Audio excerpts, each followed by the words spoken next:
Good morning. Nice cold winter day. Pauline Hanson's party, One Nation, has showed that we are the party of cheap energy, affordable energy, and only us, only our party, because both the major parties, the tired old parties, have demonstrated a commitment to more of the same, which is rising energy prices. Only Pauline Hanson's One Nation opposes that. Only Pauline Hanson's One Nation stands for cheap, affordable energy. I say that because our cost of living is under threat in this country. Wherever we go over Queensland, wherever we go over the country, people are complaining, number one, about energy prices, energy reliability. And what we see, the deindustrialisation of our country that is being pushed by both the window dressers, the Liberal Party and the Labor Party, with help from the Greens and the National Party, is that we are deindustrialising our beautiful country. Meanwhile,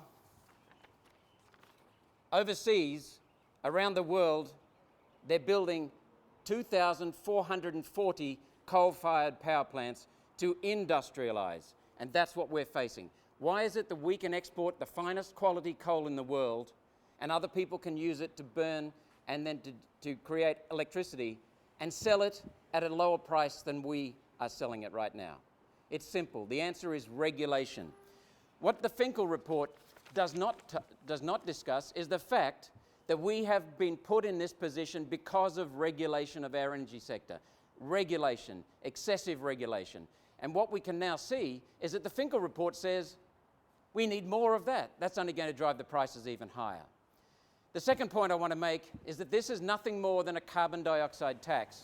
Malcolm Turnbull got dumped some time ago in 2011, was it? 2009. He got dumped, shot out of office because of the carbon dioxide tax. We know that at the time, when he came back into power in 2015, when he came back into power, he was well liked by the grassroots. That has gone. He's wasted that. We know that the backbenchers are upset. They're going to turn on Malcolm Turnbull. Malcolm Turnbull will be the first person to be dismissed twice because of a carbon dioxide tax. And the third point that I want to raise with everyone here is that right now, we take it for granted that when we enter our homes at night, we can go and flick a switch and we'll have instant electricity, instant lighting, instant heating. And now, what the Finkel Report is promising is demand management. So instead of flick a switch, we will have demand management. Have you ever seen anything like this before, where a company is offering a product and then offering to pay you to not buy their product? But where is that money coming from? It's coming from the taxpayers and from the electricity consumers. We have now got a ridiculous situation where flick a switch is going to be the way of the past, and we're going to end up with demand management, paying people using taxpayer funds to not use their product. This is deindustrialisation through a carbon tax, and we are going to, instead of having an energy market, we are going to have a poverty racket. This is a poverty racket that's bringing poverty on this country. People already on fixed incomes, the elderly, the pensioners, are already suffering. This is a highly regressive tax because energy is no longer a luxury. Energy is a basic commodity. And when people on low incomes are facing increased energy bills, it is highly regressive. Highly regressive.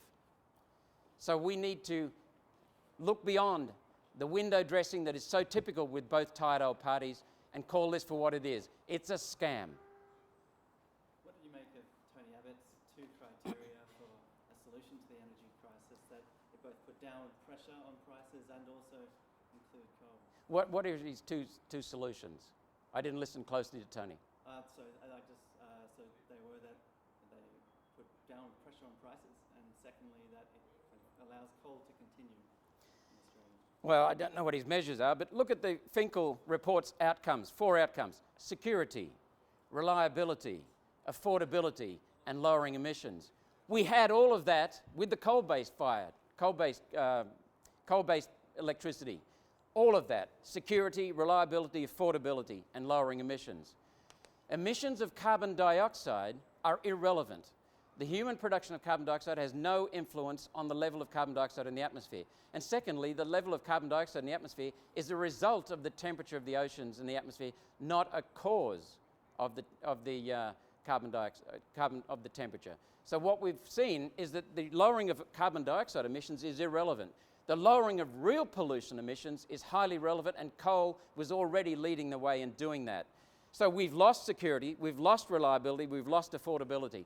Tony Abbott, the best way for Tony Abbott to bring back cheap energy is to advocate for a free market in energy, not a regulated market, and certainly not one that's been distorted by subsidies and political interference. The uncertainty has been brought here because of the carbon dioxide tax discussions by Julia Gillard and Kevin Rudd. The uncertainty has been worsened by regulations. Tony Abbott, unless he makes the point that we need to deregulate the energy sector, he's not on the right track.